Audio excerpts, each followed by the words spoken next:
దారుణమైన పరిస్థితి వస్తూ ఉంది. ప్రతి విషయంలోనూ చంద్రబాబు నాయుడు గారు ఏదైనా జరిగినప్పుడు డ్రామా చేస్తాడు. వెంటనే చేసేస్తాము, వెంటనే 10,000 మంది రైతులతో ఫోన్లో మాట్లాడాడు అంటాడు. వెంటనే ఇదిగో చేసేస్తున్నామని అంటాడు. మొన్న ఏమంటాడు, ఉల్లి రైతుకి ఏమంటాడు,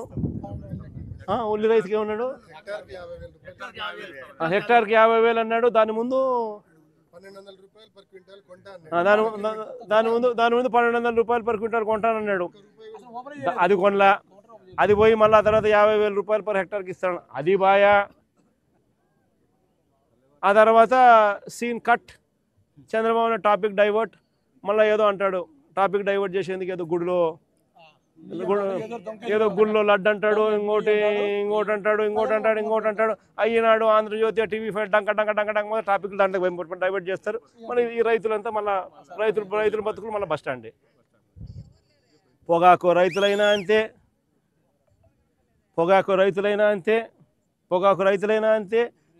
ఉల్లి రైతులైనా అంతే,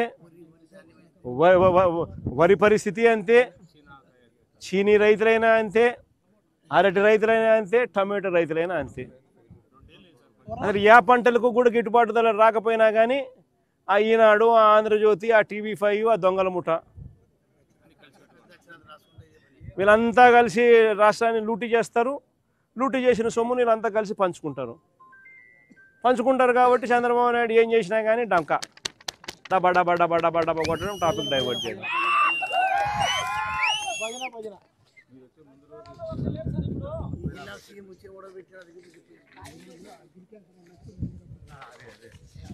నిజంగా చంద్రబాబు నాయుడు గారు గట్టిగా చెప్తా ఉన్నాం, అయ్యా చంద్రబాబు నాయుడు గారు, నువ్వు గన పట్టించుకునే కార్యక్రమం చేయకపోతే త్వరలోనే రైతుల తరఫున మరో గొప్ప ఉద్యమం మళ్ళా జరుగుతుంది.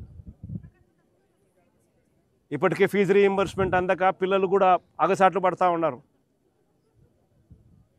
వాళ్ళ తరఫున కూడా పోరాటం చేసే పరిస్థితులు.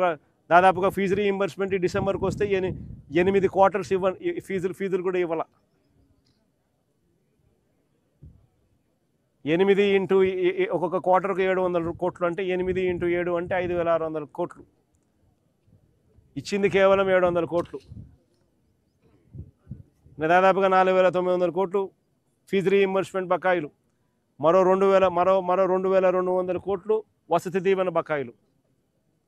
ప్రతి ఏప్రిల్ 2024, ఏప్రిల్ 2025లో ఇవ్వాల్సిన వసతి దీవెన బకాయిలు రెండు కలిపితే దాదాపుగా 6,000 చిల్లర కోట్ల రూపాయలు.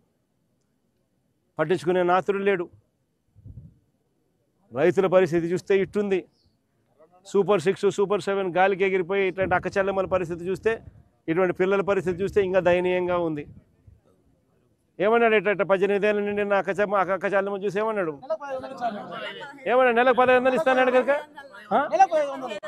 నెలకు 1500 ఇస్తానన్నాడు. సంవత్సరానికి 18,000 అన్నాడు. 2 ఏళ్ళు కలిపి 36,000, 2 ఏళ్ళు కలిపి 36,000 బాకీ. పేరు ఏం పేరు శివశంకర్ రెడ్డి కనపడాడు అనుకో, ఏమన్నాడు, నెలకు 3,000 రూపాయలు ఇస్తానని నిరుద్యోగ వృత్తి అన్నాడు. నెలకు 3,000 రూపాయలు నిరుద్యోగం. 2 ఏళ్ళు అయిపోయింది, 72,000 ఈ పిల్లోనికి బాకీ. ఈ పిల్లోనికి బాకీ 72,000. పరిస్థితి అంతే. ఆ చెల్లెమ్మకు బాకీ 36,000. ఆమె పరిస్థితి అంతే. ఈమెకు 36,000. నెలకు 1,800 ఇస్తానన్నాడు, నెలకు 1,500 ఇస్తానన్నాడు. సంవత్సరానికి 18,000, 2 ఏళ్ళు కలిపితే బాకీ. అమ్మఒడి అన్నాడు, అమ్మఒడి వచ్చేది తీసేసి తల్లికి వందనం అన్నాడు. 15,000 కాస్త 13,000 అన్నాడు. 13,000 కాస్త చూస్తే చీరా చూస్తే 8,000, 9,000, 10,000. అది కూడా 30 లక్షల మంది పిల్లలకు కట్ చేసి.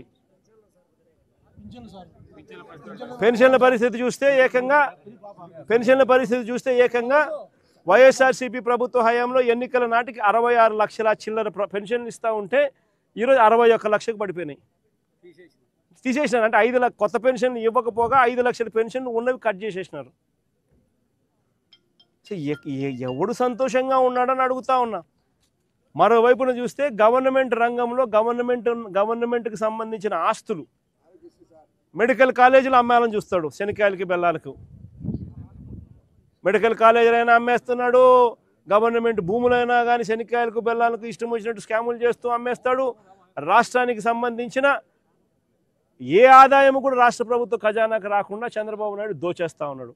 మద్యం నుంచి మొదలు పెడితే మద్యము, ఇసుక, మట్టి, క్వాడ్స్, సిలికా, ఏదైనా చెప్పండి, రాజధాని భూముల దగ్గర నుంచి ఏకంగా రాష్ట్రంలో భూముల అమ్మకం దగ్గర నుంచి శనక్కాయలకు బెల్లాలకు అమ్మడం దగ్గర నుంచి అమరావతి పేరుతో ఆయన స్క్వేర్ ఫీట్కి 10,000 రూపాయలు చొప్పున కాంట్రాక్టులు ఇస్తూ స్కాములు చేస్తూ కడతా ఉన్న కాంట్రాక్టుల వరకు టోటల్గా రాష్ట్ర ప్రభుత్వాన్ని అన్ని రకాలుగా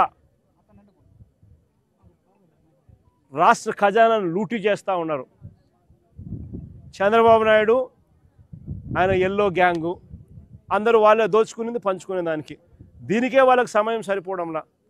రైతుల పరిస్థితి పట్టించుకునే పరిస్థితి సమయం ఉందా చంద్రబాబు నాయుడు అని చంద్రబాబు నాయుడు గట్టిగా అడుగుతా ఉన్నా. అయ్యా చంద్రబాబు నాయుడు, మేలుకోకపోతే వీళ్ళందరి తరఫున రాబోయే రోజుల్లో తీవ్రమైన ఉద్యమాలు తప్పకుండా జరుగుతాయి. చంద్రబాబు నాయుడు గారిని గద్దె దింపే కాలం కూడా త్వరలోనే వస్తుంది. దేవుడు మొటికాయలు వేస్తాడు, ప్రజలు కూడా గట్టిగా చంద్రబాబు నాయుడు దింపే రోజులు త్వరలోనే ఉన్నాయని చంద్రబాబు నాయుడు గట్టిగా మందలిస్తూ చెప్తా ఉన్నా.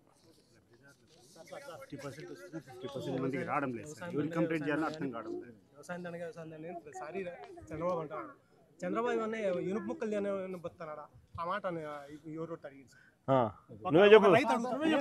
మా దామోదర అడుగుతున్నాడు, వ్యవసాయం చెప్పు ఏమన్నాడు? అయ్యా చంద్రబాబు నాయుడు వ్యవసాయం దండగా అంటున్నావు కదా, నువ్వేమన్నా ఇనుపు ముక్కలు తిని బతున్నావా చెప్పు, ఒక్కటే మాటే. రైతు పండికు అదే రైతు ఒక్కసారి కన్నెర చేసి పంట పెట్టకోకుంటే మీరందరూ ఏం తినిపోతారు రాష్ట్ర దేశ ప్రజలు చెప్పండి. రాష్ట్ర ప్రభుత్వాలు కానీ కేంద్ర ప్రభుత్వాలు కానీ వ్యవసాయానికి మీరు దేశానికి రక్షణ ఎంత ఇంపార్టెన్స్ ఇస్తున్నారో రైతు కూడా అంతే ఇంపార్టెంట్ ఇవ్వాలని కోరుతారు. మేము పాలకా నుంచి పసిపిల్లల పాలకా నుంచి రైతు మీద ఆధారపడి బతకాల్సిందే. అట్లాంటి రైతులు ఎందుకు నిర్లక్ష్యం చేస్తున్నారు రాష్ట్ర ప్రభుత్వాలు కానీ కేంద్ర ప్రభుత్వాలు కానీ? దిగిపోయే టైం వచ్చింది. సరే, దాదాపుగా చంద్రబాబు నాయుడు గారి ప్రభుత్వం మొత్తం చూస్తే ఈ 18 నెలల కాలంలో ఈ 18 నెలల కాలంలో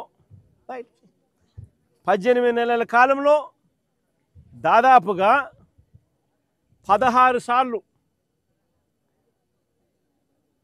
కరువు వల్లనో లేకపోతే వరదల వల్లనో అతివృష్టో అనావృష్టో రైతులు నష్టపోయిన పరిస్థితులు, ఇన్పుట్ సబ్సిడీ ఇవ్వాల్సిన ఆవశ్యకత కలిగిన పరిస్థితులు. ఈ 18 నెలలలో 16 సార్లు అటువంటి పరిస్థితులు ఉత్పన్నమైతే ఇన్పుట్ సబ్సిడీ చంద్రబాబు నాయుడు గారు ఇవ్వాల్సిన అవసరమున్న పరిస్థితులు ఉత్పన్నమైతే చంద్రబాబు నాయుడు గారి 18 నెలల్లో రైతులకు చేసింది ఏమిటి అంటే బోర్డు సున్నా. నిన్న జరిగిన తుఫాను కూడా లెక్కేసుకుంటే ఇన్పుట్ సబ్సిడీనే దాదాపుగా 1100 కోట్ల పై చిలుకు రైతులకు ఇవ్వాల్సిన input subsidy first of all లెక్కలు తగ్గించి చూపిస్తూ ఉన్నారు. రైతులకు ఇవ్వాల్సి వస్తుందేమో అని చెప్పి కనీసం ఆ తగ్గించిన లెక్కలైనా కూడా కనీసం ఇస్తూ ఉన్నారు అని అంటే అది కూడా ఇవ్వని పరిస్థితి, ఎగరగొట్టిన పరిస్థితి. రైతులకు ఒక హక్కుగా ఇటువంటి విపత్కర పరిస్థితులు ఏదైనా వచ్చినప్పుడు, కరువులు వచ్చినా, వరదలు వచ్చినా, ఇంకొకటి వచ్చినా ఒకవైపున ఇన్పుట్ సబ్సిడీ ఇవ్వాల్సింది ఎగరగొడతా ఉన్నారు. సీజన్ ముగిసేలోగానే ఇవ్వాల్సిన ఇన్పుట్ సబ్సిడీని ఎగరగొడతా ఉన్నారు. రెండోది రైతులకు హక్కుగా ఉచిత పంటల బీమా అన్నది రైతులకు ఒక హక్కుగా వైఎస్ఆర్సీపీ ప్రభుత్వ హయాంలో కల్పించిన హక్కును చంద్రబాబు నాయుడు గారు ముఖ్యమంత్రి అయిన తర్వాత ఆ హక్కును కాలరాశాడు.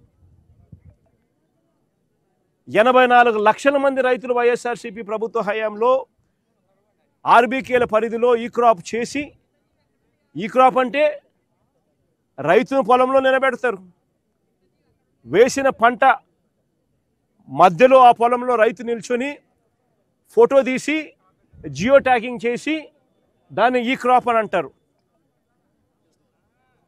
అలా ఈ క్రాప్ చేసి ఆర్బీకేకి అనుసంధానం చేసి మొత్తంగా దాదాపుగా 84 లక్షల మంది రైతులు ఉచిత పంటల బీమా సౌకర్యం గతంలో కలిగిన పరిస్థితి. రాష్ట్ర ప్రభుత్వమే రైతుల తరపున